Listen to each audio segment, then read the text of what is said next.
O Céu e o Inferno, obra de Allan Kardec, parte 3. A punição é antes uma advertência do mal já praticado, devendo ter por fim reconduzi-lo ao bom caminho.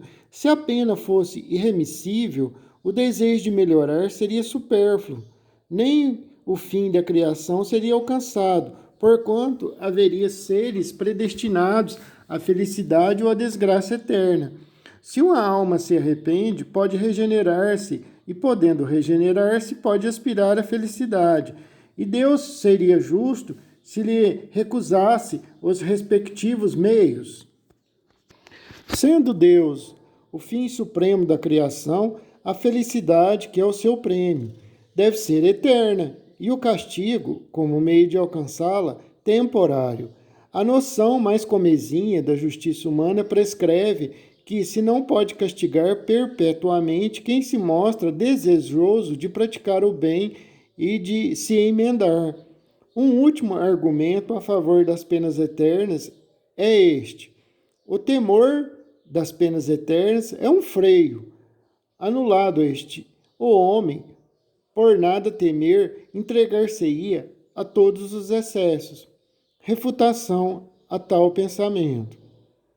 Esse raciocínio procederia se a temporalidade das penas importasse, de fato, na supressão de toda sanção penal.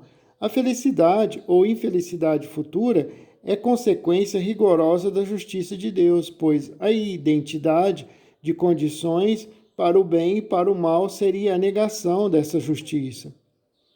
E, não sendo eterno, nem por isso o castigo deixa de ser temeroso, e tanto maior será o temor quanto maior a convicção. Esta, por sua vez, tanto mais profunda será quanto mais racional a procedência do castigo. Uma penalidade em que se não crê não pode ser um freio, e a eternidade das penas está nesse caso. A crença nessa penalidade, já o afirmamos, teve a sua utilidade, a sua razão de ser um dia, em dada época. Hoje, não somente deixa de impressionar os ânimos, mas até produz descrentes. Antes de a preconizar como necessidade, fora preciso demonstrar a sua realidade. Seria preciso, além disso, inferir a sua eficácia relativamente aos que preconizam e se esforçam por demonstrá-la. E, desgraçadamente, entre esses, muitos provam pelos atos que nada temem das penas eternas. Assim, impotente para reprimir os próprios profitentes, que império poderá exercer sobre os descrentes e refratários? Impossibilidade material das penas eternas. Até aqui, só temos combatido o dogma das penas eternas com o raciocínio. Demonstraremos agora a contradição com os fatos positivos que observamos, provando-lhe a impossibilidade. Por este dogma, a sorte das almas, irrevogavelmente fixada depois da morte, é como tal um travão definitivo aplicado ao progresso. Ora, a alma progride ou não? Eis a questão. Se progride, a eternidade das penas é impossível. Atrapalha isso, ou melhor, barra totalmente. E poder-se-á duvidar desse progresso vendo a variedade enorme de aptidões morais e intelectuais existente sobre a terra, desde o selvagem ao homem civilizado, aferindo a diferença apresentada por um povo de um a outro século. Se admite não ser das mesmas almas, é forças admitir que Deus criou almas em todos os graus de adiantamento, segundo os tempos e lugares, favorecendo umas e destinando outras à perpétua inferioridade. O que seria incompatível isso com a sua justiça, que, aliás, deve ser igual para todos os seus filhos. É incontestável que a alma atrasada moral e intelectualmente, como a dos bárbaros, não pode ter os mesmos elementos de felicidade, as mesmas aptidões para gozar dos esplendores do infinito, como as almas cujas faculdades estão largamente desenvolvidas. Se, portanto, estas almas não progredirem, não podem, em condições mais favoráveis, gozar na eternidade senão de uma felicidade, por assim dizer, negativa. Para estar de acordo com a rigorosa justiça, chegaremos, pois, à conclusão de que as almas mais adiantadas são as atrasadas de outro tempo, com progresso posteriormente realizado. Aqui, então, atingimos a questão magna da pluralidade das existências como meio único e racional de resolver a dificuldade. Façamos abstração, porém, desta questão e consideremos a alma sobre o ponto de vista de uma única existência. Figuremos um rapaz de 20 anos, desses que comumente se encontram ignorante, viciado por índole, cético, negando-se a sua alma e a Deus, entregue à desordem e cometendo toda sorte de malvadezas. Esse rapaz encontra-se depois num meio favorável, ou melhor, trabalha, instrui-se, corrige-se gradualmente e acaba por tornar-se crente em Deus e piedoso. Eis aí um exemplo palpável do progresso da alma durante a própria vida aqui. Exemplo que se reproduz todos os dias. Esse homem morre em avançada idade como um santo e naturalmente certa se lhe torna a salvação. Mas qual seria a sua sorte se um acidente lhe pusesse termo à existência 30 ou 40 anos mais cedo? Ele estava nas condições exigidas para ser condenado. Se o fosse, todo o progresso se lhe tornaria impossível. E assim, segundo a doutrina das penas eternas, teremos um homem salvo somente pela circunstância de viver mais tempo. Circunstância, aliás, fragilíssima, uma vez que um acidente qualquer poderia tê-lo anulado fortuitamente. Desde que sua alma pôde progredir em um tempo dado, por que razão não mais poderia progredir depois da morte, se uma causa alheia à sua vontade a tivesse impedido de fazê-la durante a vida? Por que lhe recusaria Deus os meios de regenerar-se na outra vida, concedendo-lhes nesta? Neste caso, o arrependimento veio, posto que tardio, mas se desde o momento da morte se impusesse irrevogável condenação, esse arrependimento seria infrutífero por todo sempre, como destruídas seriam as aptidões dessa alma para o progresso, para o bem. O dogma da eternidade absoluta das penas é, portanto, incompatível com o progresso das almas, ao qual opõe uma barreira insuperável. Esses dois princípios destroem-se e a condição indeclinável da existência de um é o aniquilamento do outro. Qual dos dois existe de fato? A lei do progresso é evidente. Não é uma teoria, é um fato corroborado pela experiência, é uma lei da natureza divina, imprescritível, e, pois que essa lei existe, inconciliável com a outra, é porque a outra não existe. Se o dogma das penas eternas existisse verdadeiramente, Santo Agostinho, Paulo e tantos outros jamais teriam visto o céu, caso morresse antes de realizar o progresso que lhes trouxe a conversão. A última asserção respondem que a conversão dessas santas personagens não é um resultado do progresso da alma, porém da graça que lhe foi concedida e de que foram tocadas. Porém, isto é simples jogos de palavras. Se esses santos praticaram o mal e depois o bem, é que melhoraram, ora, logo progrediram. E pois que lhes teria Deus concedido como especial favor a graça de se corrigirem? Sim, porque a eles e não a outros. Sempre a doutrina dos privilégios, incompatível com a justiça de Deus e com o seu igual amor por todos os seus filhos. Sendo a doutrina espírita de acordo mesmo com as palavras do Evangelho, com a lógica e com a mais rigorosa justiça, o homem só merece por suas obras durante esta vida e depois da morte, nada devendo ao favoritismo. Deus o recompensa pelos esforços e pune pela negligência.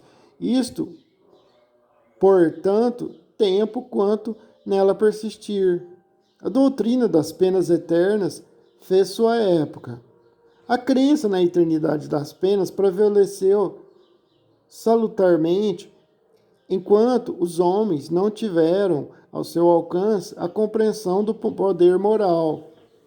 É o que sucede com as crianças durante certo tempo, contidas pela ameaça de seres malvados, quiméricos, com os quais são intimidadas. Chegadas ao período do raciocínio, repelem por si mesmas essas quimeras da infância, tornando-se absurdo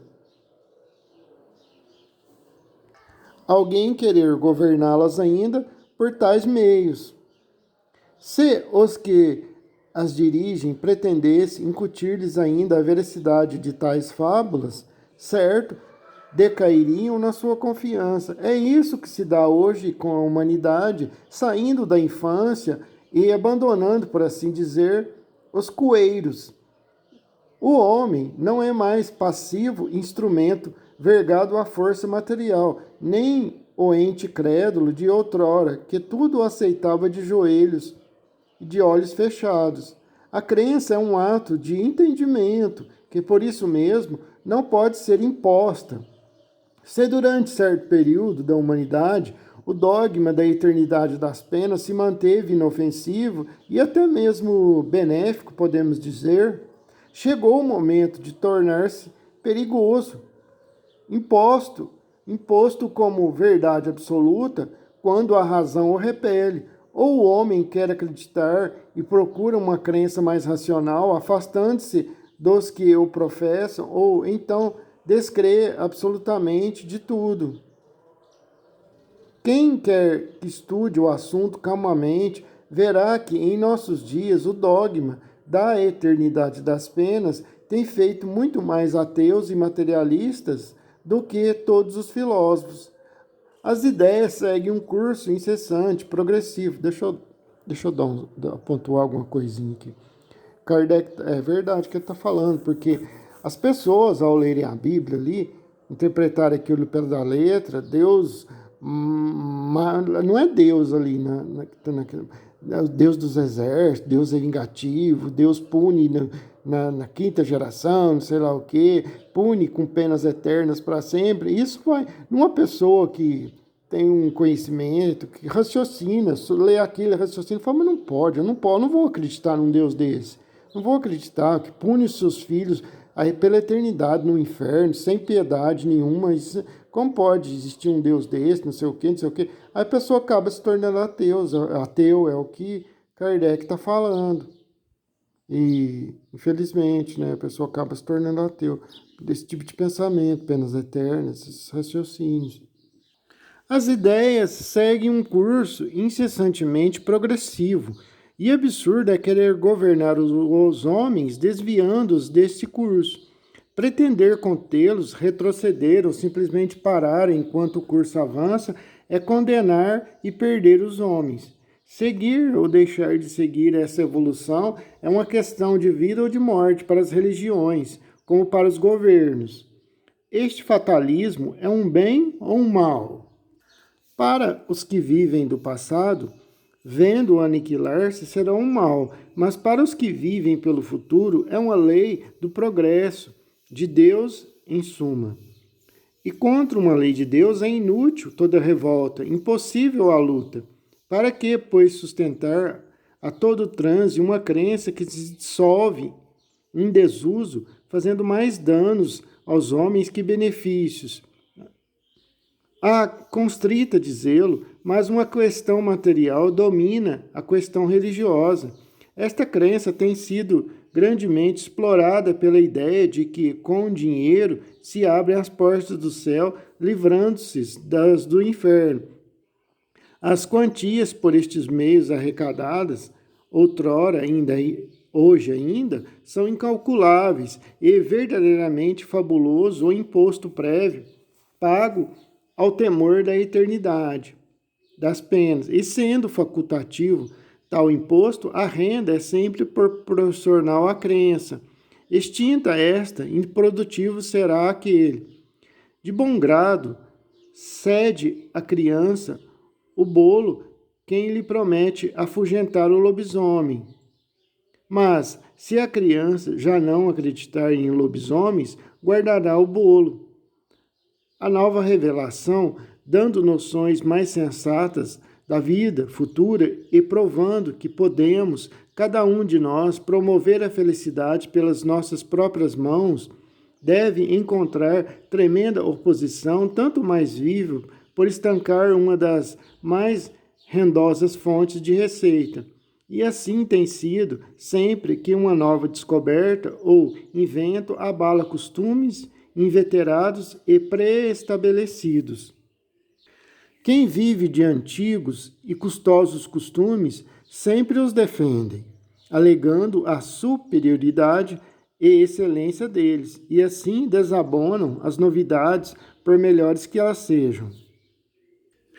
Acreditar-se-ia, por exemplo, que a imprensa, apesar dos benefícios prestados à sociedade, tenha sido aclamada pela classe dos copistas? Não, certamente eles deveriam profligar. Não, certamente eles deveriam profligá-la. O mesmo se tem dado em relação a maquinismos, estradas de ferro e centenárias de outras descobertas e aplicações. Aos olhos dos incrédulos, o dogma da eternidade das penas afigura-se futilidade da qual se riem. Para o filósofo, esse dogma tem uma gravidade social pelos abusos que acarreta, ao passo que o homem verdadeiramente religioso tem a dignidade da religião interessada na destruição dos abusos que tal dogma origina e da sua causa, enfim. Ezequiel contra a eternidade das penas e o pecado original. A quem pretenda encontrar na Bíblia a justificação da eternidade das penas, pode-se opor os textos contrários que, a tal respeito, não comportam ambiguidades. As seguintes palavras de Ezequiel são a mais explícita negação não somente das penas irremissíveis, mas da responsabilidade que o pecado do pai do gênero humano acarretasse à sua raça. O Senhor novamente me falou e disse: de onde vem o uso desta parábola entre vós e consagrada proverbialmente em Israel? Os pais, dizeis, comeram uvas verdes, e os dentes dos filhos ficaram estragados? Por mim juro, disse o Senhor Deus, que essa parábola não passará mais entre vós, como provérbio em Israel. O que ele está querendo dizer? É quando a gente come algo com muita acidez, né? Os dentes ficam sensíveis. O limão, assim, algo do tipo assim, uma laranja verde, limão, contém muita acidez ali, tira ali a proteção dos nossos dentes, fica sensível assim, nossos dentes. Ele está se referindo a isso. Pois todas as almas me pertencem, a do filho está comigo, como a do pai. A alma que tiver pecado, morrerá ela própria.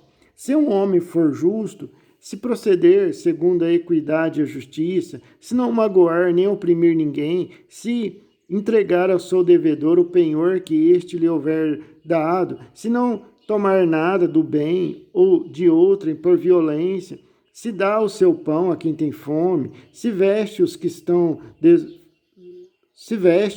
nus, se não presta a usura e não percebe mais do que tem dado, se desvia sua mão da iniquidade e promove um juízo conciliatório entre dois que se contendem, se caminha segundo a pauta dos preceitos de Deus e observa as suas ordens conforme a verdade, este homem é justo e viverá muito certamente, disse o Senhor Deus. Doutrina das penas eternas. Se o homem tem um filho que se transforma em ladrão e derrame sangue, comete algumas destas faltas, esse filho morrerá muito certamente, pois tem praticado todas essas ações detestáveis e seu sangue permanecerá sobre a terra.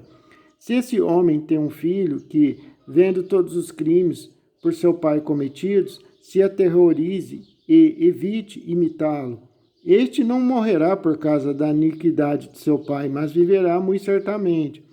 Seu pai, que tinha oprimido os outros por calúnias e que tinha praticado ações criminosas no meio do povo, morreu por causa da sua própria iniquidade. Se dizes, porque o filho não tem suportado a iniquidade de seu pai? É porque o filho tem obrado, certamente, segundo a equidade e a justiça de Deus, tem guardado todos os seus preceitos, e porque os tem praticado, esse viverá muito certamente. A alma que tem pecado morrerá ela mesma. O filho não sofrerá pela iniquidade do seu pai, e nem um pai sofrerá pela iniquidade de seu filho. A justiça do justo verterá sobre ele mesmo. A impiedade do ímpio verterá sobre ele mesmo. Se o ímpio fez penitência de todos os pecados que tem cometido, se observou todos os preceitos de Deus, se obra segundo a equidade e a justiça, ele viverá certamente, não morrerá. Eu não me lembrarei mais de todas as iniquidades que ele tenha cometido. Viverá nas obras de justiça que houver praticado. É que eu quero a morte do ímpio? Disse o Senhor. E não quero que converta e desgarre do meu caminho que trilha. Dizei-lhes estas palavras: eu juro por mim mesmo que não quero a morte do ímpio, não quero, mas que o ímpio se converta ao bem, que abandone o mau caminho e que viva. Ezequiel, capítulo 33, versículo 11. As penas futuras, segundo o Espiritismo. A carne é fraca. Há tendências viciosas que são evidentemente próprias do espírito, porque se apegam mais ao moral do que ao físico. Outras parecem antes dependentes do organismo, e por esse motivo menos responsáveis são julgados os que as possuem, considerando-se como tais as disposições à cólera, à preguiça, à sensualidade, etc. Hoje está plenamente reconhecido pelos filósofos espiritualistas que os órgãos cerebrais correspondentes a diversas aptidões devem o seu desenvolvimento à atividade do espírito. Assim, esse desenvolvimento é um efeito e não uma causa. Um homem não é músico porque tenha a bossa da música, mas possui essa tendência porque o seu espírito é musical. Se a atividade do espírito reage sobre o cérebro, deve também reagir sobre as outras partes do organismo. O espírito é, deste modo, o artista do próprio corpo. Por ele trabalha, por assim dizer, a feição das suas necessidades e a manifestação das suas tendências. Dessa forma, a perfeição corporal das raças adiantadas deixa de ser produto de criações distintas para ser o resultado do trabalho espiritual que aperfeiçoa o invólucro material à medida que as faculdades aumentam. Por uma consequência natural deste princípio, as disposições morais do espírito devem modificar-se, as qualidades do sangue, dar-lhes maior ou menor atividade, provocar uma secreção mais ou menos abundante de bilis ou de qualquer outros fluidos. É assim, por exemplo, que ao glutão enche-se-lhe a boca de saliva diante de um prato apetitoso. Certo é que a iguaria não pode excitar o órgão do paladar, uma vez que com ele não tem contato. É, pois, o espírito cuja sensibilidade é desperta, que atua sobre aquele órgão pelo pensamento, enquanto outra pessoa permanecerá indiferente à vista do mesmo prato. É ainda por esse motivo que a pessoa sensível facilmente verte lágrimas. Não é, porém, a abundância destas que dá sensibilidade ao espírito, mas precisamente a sensibilidade deste que provoca a secreção abundante das lágrimas. Sob o império da sensibilidade, o organismo condiciona-se à disposição normal do espírito, do mesmo modo porque se condiciona à disposição do espírito glutão. Seguindo esta ordem de ideias, compreende-se que um espírito irascível deve encaminhar-se para estimular um temperamento bilioso. Seguindo esta ordem de ideias, compreende-se que um espírito irascível deve encaminhar-se para estimular um temperamento bilioso, do que resulta não ser um homem colérico por bilioso, mas bilioso por ser colérico. O mesmo se dá em relação a todas as outras disposições instintivas. Um espírito indolente, fraco, deixará o organismo em estado de atonia relativo ao seu caráter, ao passo que, ativo e energético, dará ao sangue como aos nervos qualidades perfeitamente opostas. A ação do espírito sobre o físico é tão evidente que não raro vemos graves desordens orgânicas sobrevirem a violentas comoções morais. A expressão vulgar, a emoção transtornou-lhe o sangue, não é tão destituída de sentido quanto se poderia supor. Ora, que poderia transtornar o sangue senão as disposições morais do espírito? Pode admitir-se, por conseguinte, ao menos em parte, que o temperamento é determinado pela natureza do espírito, que é a causa e não o efeito. E nós, em parte, porque há casos em que o físico influi evidentemente sobre o moral, tais como quando um estado mórbido ou anormal é determinado por causa externa, acidental, independente do espírito, como sejam a temperatura, o clima, os efeitos e etc. O moral do espírito pode, nesses casos, ser afetado em suas manifestações pelo estado patológico, em que a sua natureza intrínseca seja modificada. Excusar-se de seus erros por fraqueza da carne não passa de sofisma para escapar à responsabilidade. A carne só é fraca porque o espírito é fraco, o que inverte a questão, deixando aquele a responsabilidade de todos os seus atos. A carne destituída de pensamento e vontade não pode prevalecer jamais sobre o espírito, que é o ser pensante e de vontade própria. O espírito é quem dá à carne as qualidades correspondentes ao seu instinto, tal como o artista que imprime à obra material o cunho do seu gênio. Liberto dos instintos da bestialidade, o espírito elabora um corpo que não é mais um tirano de sua aspiração para a espiritualidade do seu ser, e é quando o homem passa a comer para viver e não mais vive para comer. A responsabilidade moral dos atos da vida, portanto, intacta, mas a razão nos diz que as consequências dessa responsabilidade devem ser proporcionais ao desenvolvimento intelectual do espírito. Assim, quanto mais esclarecido for este, menos desculpável se torna, uma vez que, com a inteligência e o senso moral, nascem as noções do bem e do mal, do justo e do injusto. Esta lei explica o insucesso da medicina em certos casos. Desde que o temperamento é um efeito e não uma causa, todo o esforço para modificá-lo se nulifica antes as disposições morais do espírito, opondo-lhe uma resistência inconsciente que neutraliza a ação terapêutica.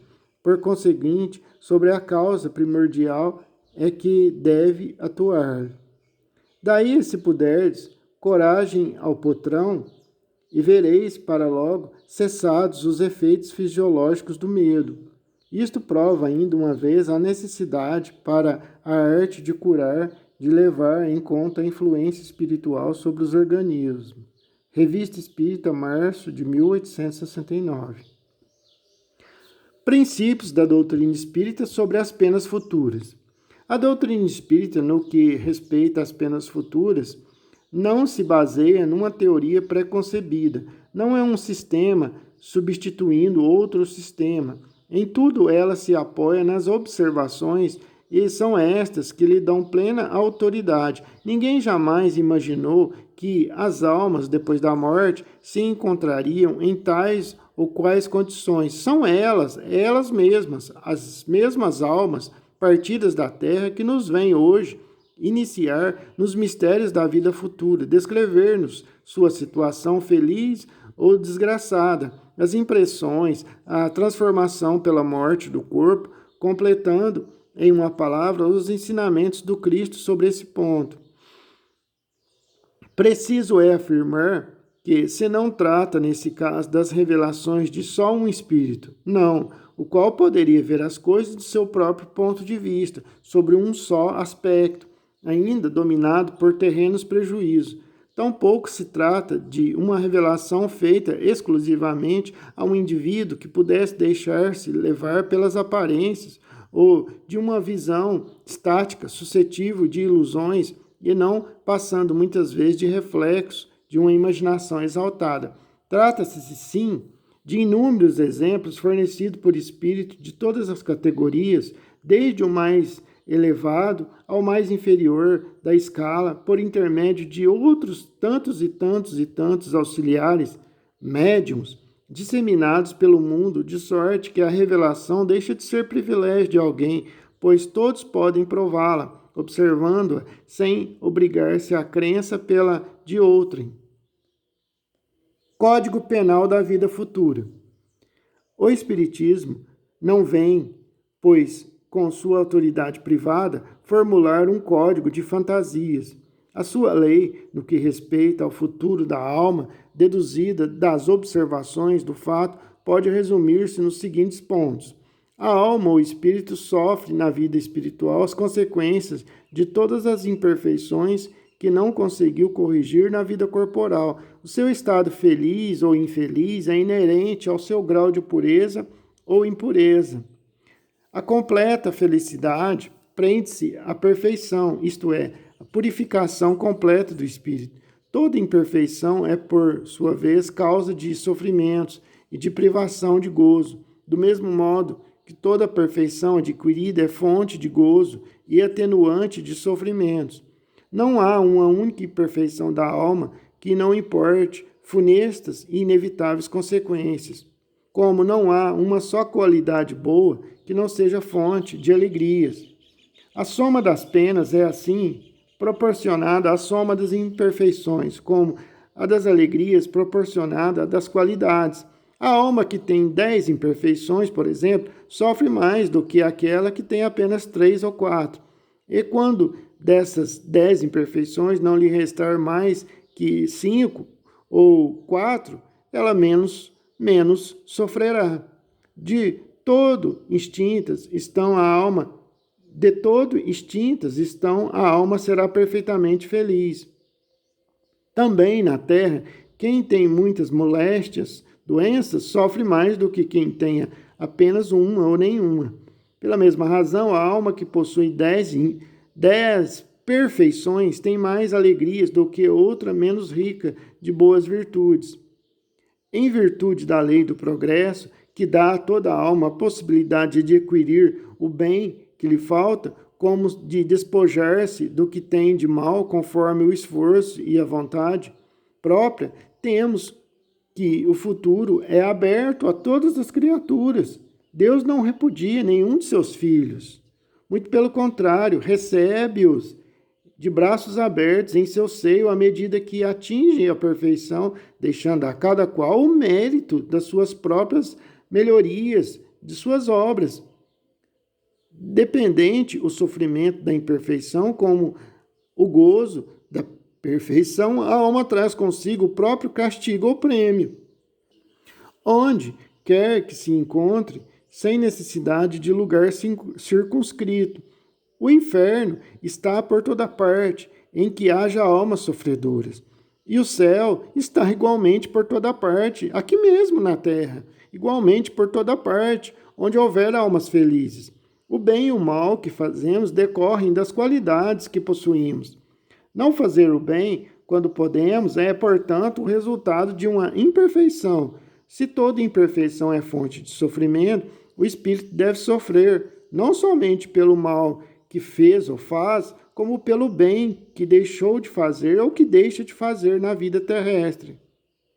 O espírito sofre pelo mal que fez, de maneira que, sendo a sua atenção constantemente dirigida para as consequências desse mal, melhor compreende os seus inconvenientes e trata de se corrigir.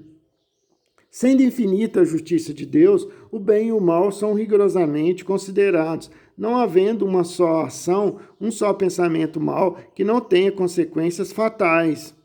Como não há uma única ação meritória, um só bom movimento da alma que se perca, mas para os mais perversos, por isso que constituem tais ações um começo de progresso. Toda falta cometida, todo mal realizado, é uma dívida contraída que deverá ser paga, cedo ou tarde. Se não for em uma existência, sê-lo-á certamente na seguinte ou em seguintes, porque todas as existências são solidárias entre si. Aquele que se quita numa existência não terá necessidade de pagar uma segunda vez. O espírito sofre, quer no mundo corporal, quer no plano espiritual, a consequência das suas imperfeições. As misérias, as vicissitudes, padecimentos da vida corpórea são oriundas das nossas imperfeições. São expiações de faltas cometidas na presente ou em passadas existências. Pela natureza dos sofrimentos e vicissitudes da vida corpórea, pode-se julgar a natureza das faltas cometidas em anterior existência e das imperfeições que as originaram. A expiação varia segundo a natureza e gravidade da falta, podendo, portanto, a mesma falta determinar expiações diversas conforme as circunstâncias atenuantes ou agravantes em que for cometida. Não há regra absoluta nem uniforme quanto à natureza e duração do castigo. A única lei geral é que toda falta terá punição e terá recompensa todo ato meritório segundo o seu valor. A duração do castigo depende da melhoria do espírito culpado. Nenhuma condenação por tempo determinado lhe é prescrita. O que Deus exige por termo de sofrimentos é um melhoramento sério, efetivo, sincero, de volta do indivíduo ao bem. Deste modo, o espírito é sempre o responsável pela sua própria sorte, podendo prolongar os seus sofrimentos se permanecer no mal, ou suavizá-los grandemente, ou até mesmo anulá-los pela prática do bem. Uma condenação por tempo predeterminado teria o duplo inconveniente de continuar o martírio do espírito renegado ou de libertá-lo do sofrimento quando ainda permanecesse no mal. Ora, Deus, que é soberanamente justo, só pune o mal enquanto existe e deixa de o punir quando não existe mais. Por outra, o mal moral, sendo por si mesmo causa de sofrimento, fará este durar enquanto subsistir aquele, ou diminuirá de intensidade à medida que ele decresça. Dependendo da melhoria do espírito e da duração do castigo, o culpado, que jamais melhorasse, sofreria sempre, e para ele a pena pareceria eterna. Uma condição inerente à inferioridade dos espíritos é não lobrigarem o termo da provação, acreditando-se eterna, como eterno lhes parece, deva ser um castigo. O arrependimento, enquanto seja o primeiro passo para a regeneração, não basta por si só. São precisas a expiação e a reparação do mal. Arrependimento, expiação e reparação constituem, portanto, as três condições necessárias para apagar os traços de uma falta e suas consequências. O arrependimento suaviza os traços da expiação, abrindo pela esperança o caminho da reabilitação. Só a reparação, contudo, pode anular o efeito, destruindo-lhe a causa. Do contrário, o perdão seria uma graça, não uma anulação. O arrependimento pode dar-se por toda parte e em qualquer tempo. Se for tarde, porém, o culpado sofre por mais tempo. Até que os últimos vestígios da falta desapareçam, a expiação consiste nos sofrimentos físicos e morais que lhes são consequências. seja na vida atual, seja na vida espiritual após a morte, ou ainda em novas existências corporais. A reparação consiste em fazer o bem àqueles a quem se havia feito o mal. Quem não repara os seus erros numa existência por fraqueza ou má vontade, se achará numa existência ulterior em contato com as mesmas pessoas que de si tiverem queixas e em condições voluntariamente escolhidas de modo a demonstrar-lhes reconhecimento e fazer-lhes tanto bem quanto mal lhes tenha feito um dia. Nem todas as faltas acarretam prejuízo direto e efetivo. Em tais casos, a reparação se opera fazendo-se o que se deveria fazer e foi descurado, cumprindo os deveres desprezados, as missões não preenchidas, praticando o bem em compensação ao mal praticado, isto é, tornando-se humilde, se for orgulhoso, amável, se foi austero, caridoso, se foi egoísta, benigno, se foi perverso, laborioso, se foi ocioso, útil, se foi inútil, frugal, se foi intemperante, trocando, em suma, por bons os maus exemplos perpetrados, e desse modo progride o espírito, aproveitando-se do próprio passado.